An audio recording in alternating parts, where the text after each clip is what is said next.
आ रहे हैं 2026 के लिए बड़ा ही इम्पोर्टेंट क्वेश्चन है। बोर्ड की परीक्षा के लिए संभावित प्रश्न उनके उत्तर है। तो जो पहला चैप्टर नाम है उसकी वास्तविक संख्याएं। क्या नाम है बच्चों? वास्तविक संख्याएं।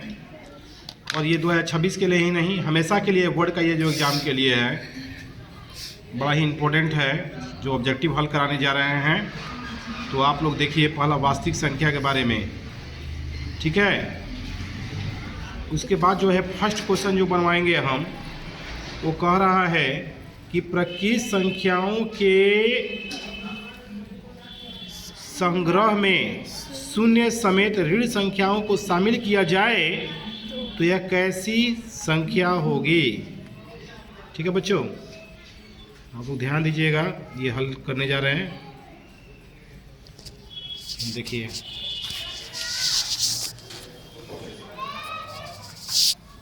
तो बच्चों पहले समझिए वास्तविक संख्या क्या है। तो कह रहा है कि परिमेय और अपरिमेय संख्या के समूह को क्या कहते हैं? वास्तविक संख्या। परिमेय और अपरिमेय संख्याओं के समूह को वास्तविक संख्या कहते हैं। परिमेय और अपरिमेय संख्याओं के समूह को वास्तविक संख्या। तो परिमेय देखिए कह रहा है परिमेय और अपरिमेय। परिमेय और अपरिमेय जो संख्या होते हैं, इन्हीं के योग को क्या कहते हैं? वास्तविक संख्या। क्या कहते हैं बच्चों? वास्तविक संख्या यानी रियल नंबर, जिसको आर से सूचित करते हैं। ठीक है, तो परिमेय संख्या के अंतर्गत में आ जाता है -4, -3, कोई भी माइनस वाला अंक, -2, -1, 0, 1, 2, 3, 4 बट्टा वाली संख्या है 1/2, 3/5, 7/6, ये सब हो जाते हैं परिमेय में। और अपरिमेय में आते हैं जिसका पूरा वर्गमूल ना निकाला जा सके, √5, √7, √3/2, 1.201, डबल 301, डॉट इस तरह से बढ़ते जाएगा। ये भी क्या है? ये सब अपरिमेय संख्या है। तो इन दोनों संख्याओं को मिलाकर जो संख्या प्राप्त होता है, ये सब वास्तविक संख्याएं हैं। ये सब कैसी संख्या है? वास्तविक संख्या है। तो जो पहला क्वेश्चन आपको हम दिखलाए हैं, चलिए पहला क्वेश्चन हम हल करते हैं। कह रहा है कि यूक्लिड प्राकृतिक संख्याओं के संग्रह में, जो फर्स्ट क्वेश्चन दिखाया है, कह रहा है कि प्राकृतिक संख्याओं के संग्रह में शून्य समेत ऋण संख्या को शामिल किया जाए। यानी देखिए प्राकृतिक संख्या,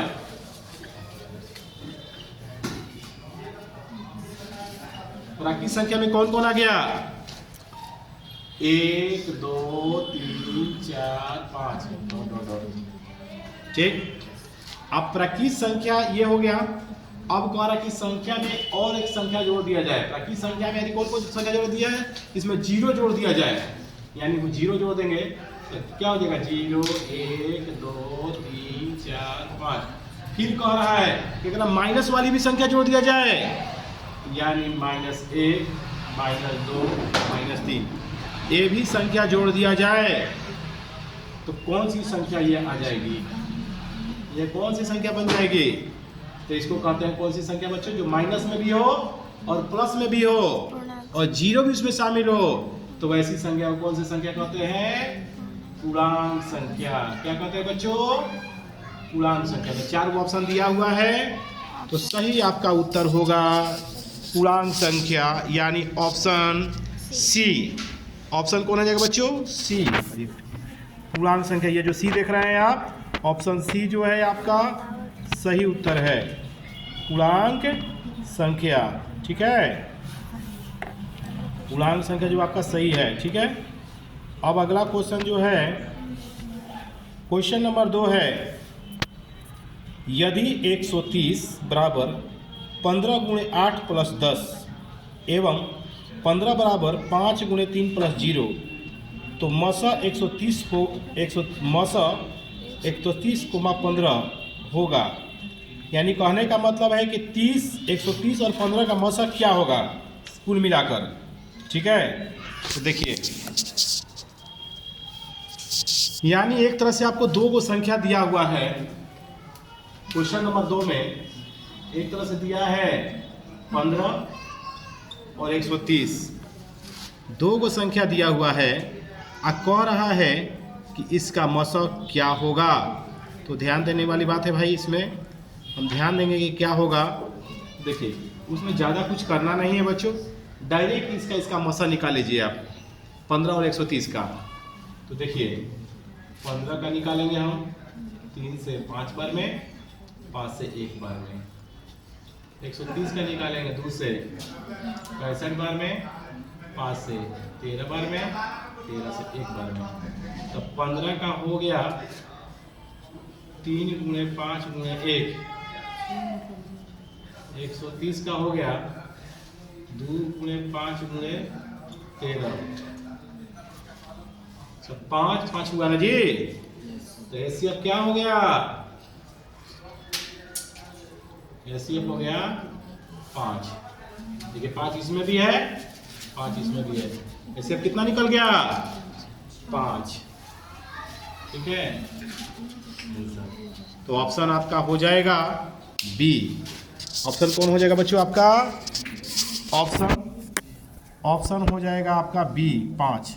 ठीक है, चलिए अब क्वेश्चन नंबर हम 3 बनवाते हैं। क्वेश्चन नंबर 3, निम्नलिखित में कौन सबसे छोटी प्राकृतिक संख्या है?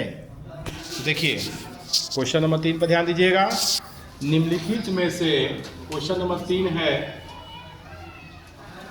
कौन सबसे छोटी प्राकृतिक संख्या है? तो प्राकृतिक संख्या कितना से चालू होता है बच्चों? तो देखिए अभी आपको मैंने बताया है कि प्राकृतिक संख्या जो होता है 1 से चालू होता है। कहाँ चालू होता है बच्चों? 1 से। 1 2 3 4 5 डॉट डॉट डॉट, गिनती की जितनी संख्याएं हैं वो सब प्राकृतिक संख्या है। तो पहली प्राकृतिक संख्या कौन हो जाएगी? 1। यानी सबसे छोटी प्राकृतिक संख्या कौन है? 1। छोटी प्राकृतिक संख्या आंसर कौन हो जाएगा? 1। क्वेश्चन नंबर 4, क्वेश्चन नंबर 4 पर ध्यान देंगे। क्वेश्चन यानी आपका आंसर हो जाएगा 1, यानी सी आंसर हो जाएगा। क्वेश्चन नंबर 4 कह रहा है 8 पे 0 और 2 पे 0 बराबर क्या होगा? तो ऑप्शन दिया 0 1 16 4। तो देखिए बता रहे हैं, ध्यान दीजिएगा 3। तो देखिए कह रहा है कि 8 पे 0 है गुणा 1 पे 0 है, 2 पे 0। ठीक है, 8 पे 0 2 पे 0।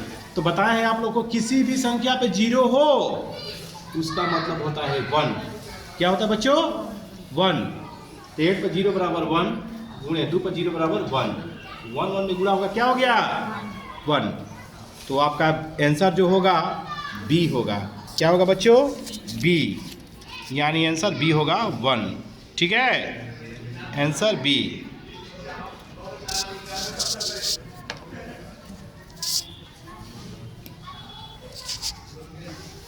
अब है क्वेश्चन नंबर 5।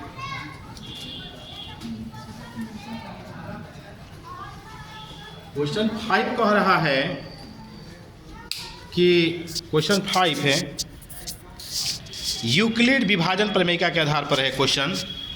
थोड़ा ध्यान देंगे आप। यदि भाग एल्गोरिथम a बराबर बी क्यू प्लस आर, जिसमें b बराबर 61 हो, q बराबर 27 हो तथा r बराबर 32 हो, तो a का मान क्या होगा? जो 2024 के बिहार बोर्ड के एग्ज़ाम में ये क्वेश्चन एनुअल में आ चुका है। तो हम चलिए बनाने चलते हैं। ये देखिएगा,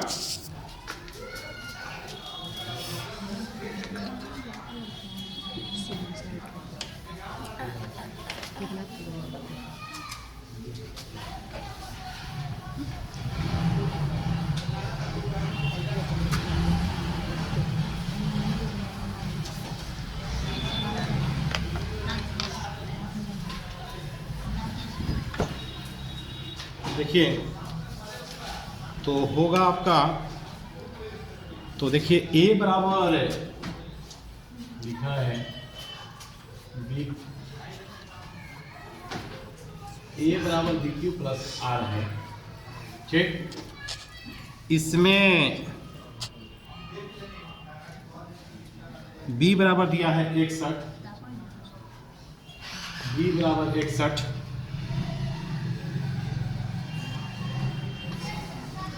क्यू बराबर 27, क्यू बराबर 27 तथा आर बराबर दिया है 32, ठीक। तो हम मान को रखेंगे, तो ए बराबर बी का मान 61, क्यू का मान 27, आर का मान 32। तो 32 में 27 से हम 61 में, बल्कि 61 में 27 से गुणा करेंगे, 61 27 तो हो जाएगा 7 7 6 का 42, 427, 2 2 6 के 12, 7 2 2 4 4 2 6, 1647, 1647 प्लस 32, इसको हम जोड़ देंगे तो 7 2 9, 4 3 7, 6 1, 1679। कितना हो जाएगा बच्चों? 1679। यानी आपका आंसर होगा, आंसर जो होगा ए होगा, पांचवा का जो आंसर होगा ए, क्या होगा? ए, ठीक है। तो आपका आंसर होगा ए नंबर 1679, ठीक है, ए आंसर होगा आपका। अब है क्वेश्चन नंबर 6। क्वेश्चन नंबर 6 है, यदि Q एक धनात्मक पूर्णांक है तो निम्नलिखित में से कौन धनात्मक विषम पूर्णांक है? कह रहा है कि यदि Q एक धनात्मक पूर्णांक है तो निम्नलिखित में कौन एक धनात्मक विषम पूर्णांक है? क्वेश्चन नंबर 6 है, पर 6 पर ध्यान देंगे। देखिए विषम पूर्णांक में देखिए क्या होता है, कभी भी कोई विषम पूर्णांक रहेगा। क्वेश्चन नंबर कितना है? 6 है। देखिएगा, कभी भी कोई विषम पूर्णांक होगा तो 2 से भाग करने पर उसमें एक शेष बचता है। क्या बचता है बच्चों? एक हमेशा शेष बचता है। किसी भी विषम पूर्णांक में भाग दीजिएगा तो 7 हो तो भाग दीजिएगा तो एक शेष बच जाएगा, ठीक। तो यानी कहने का मतलब ये है, उसी तरह से 37 है, 37 में 2 से भाग करिएगा, क्या आएगा बताइए तो? 1 बार में 2, 3 में 2 गया 1, शेष आ गया 1। यानी 2 गुणे 18 प्लस 1, अंत में क्या गया? 1 आ गया। अंत में क्या गया? 1। तो 1 यानी जिसमें शेष बचता हो, कोई भी संख्या जिसमें एक शेष आ जाए, वह क्या होता है? विषम पूर्णांक। क्या है? तो इसमें 4 ऑप्शन दिया है, तो इस आधार पे हमको ऑप्शन ए सटीक लग रहा है। यानी 4 को ऑप्शन इसमें दिया है, उसमें दिया है 6Q प्लस 1 में कितना बच रहा है? एक शेष बच रहा है, ठीक है। यानी जिसमें एक शेष बचे वो विषम पूर्णांक होता है। तो option number A, option number A 6Q plus 1 answer होगा आपका। 6Q प्लस 1 आपका आंसर होगा ऑप्शन ए, ठीक है। क्वेश्चन नंबर अब 7 देखिएगा, यदि भाग एल्गोरिथम ए बराबर B Q plus R, B बराबर 32, क्यू बराबर 31, आर बराबर 32, तो ए का मान ज्ञात करें। जस्ट इसी के ये क्वेश्चन जो है आपका बच्चों 2024 एग्जाम में आ चुका है, सेकंड सिटिंग में, ठीक है। चलिए तो देखते हैं इसको भी। तो क्वेश्चन नंबर 7 की तरफ हम लोग जा रहे हैं।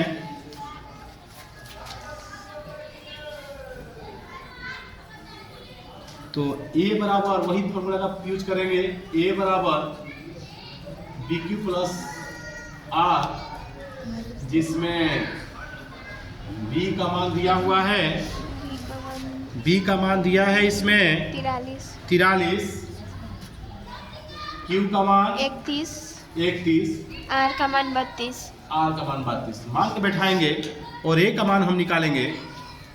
तो A बराबर 43 गुणे 31 प्लस 32, यानी गुणा कर देंगे 43 में 31 से, तो आ जाएगा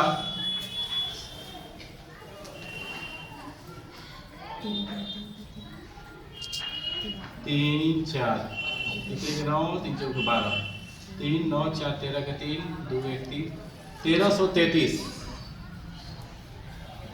ये आ गया 1333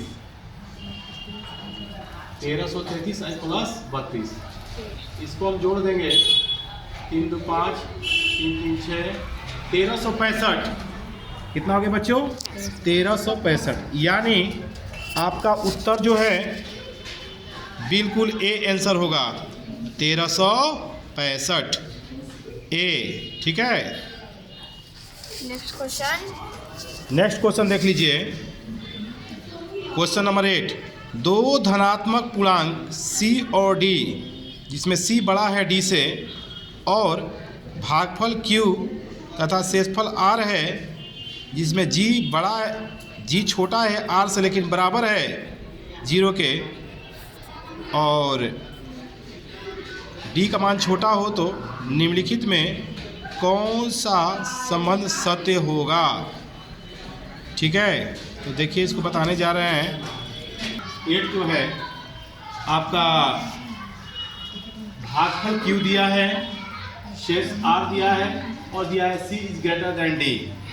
इसका मतलब ये होता है कि भागफल इन दोनों में से कोई एगो भाजक है और कोई एगो भाज्य है। ठीक, तो हमेशा भाज्य जो होता है भाजक से अधिकतर जो होता है, भाजक जो होता है भाज्य से छोटा होता है, ऐसे बड़ा भी हो सकता है, लेकिन कुछ शर्त के हिसाब से, शर्त जो दिया है उसके हिसाब से ये भाज्य बराबर सूत्र होता है, ये हमेशा भाज्य ही होगा। तो भाज्य बराबर सूत्र होता है भाजक गुणे